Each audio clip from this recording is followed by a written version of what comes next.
Hello दोस्तों, I am Abhijit here. आज मैं बात करूंगा बेल के बारे में, क्योंकि बेल बेन लिस्ट से एफएनओ के बेन लिस्ट से बाहर हो गया। आइए जानते हैं।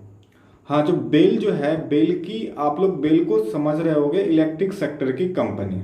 लेकिन बेल जो है, बेल की अनेक सारी इकाइयां हैं, अनेक इकाइयां हैं। तो कौन कौन से सेक्टर में फैली हुई है, यूनिट कौन कौन सी है? पहली यूनिट है पावर सेक्टर, जिसमें वो पावर जनरेशन प्लांट से काम करती है बेसिकली, और भी काम करती है लेकिन बेसिकली यही करती है। रिन्यूएबल एनर्जी, दूसरी रिन्यूएबल एनर्जी में वो सोलर एनर्जी का बेसिकली उसमें काम कर रही है। एंड तीसरी काम कर रही है तीसरा काम कर रही है ट्रांसमिशन में। एंड चौथा काम कर रही है ट्रांसपोर्टेशन में, मतलब आने जाने के लिए, ट्रांसपोर्टेशन में, साधन के लिए बेसिकली। एंड पांचवा काम करें दोस्तों डिफेंस एंड एरोस्पेस सेक्टर में। एंड फिर वाटर सेक्टर में काम करिए, जिसमें वाटर मैनेजमेंट सिस्टम देखना होता है उसे।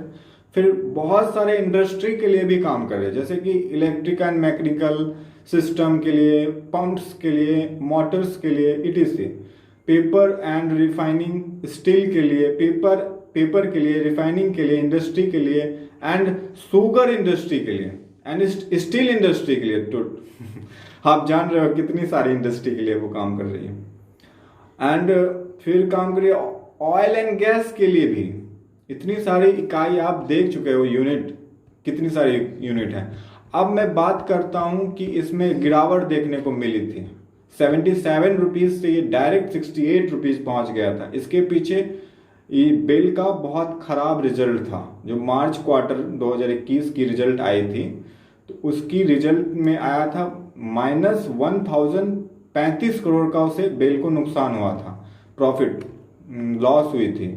तो उसके कारण बेल में गिरावट देखने को मिली थी, लेकिन इसका अगर मैं मार्केट कैप की बात करूं तो 22,372 करोड़ मार्केट कैप है। बुक वैल्यू 74 रुपीज है।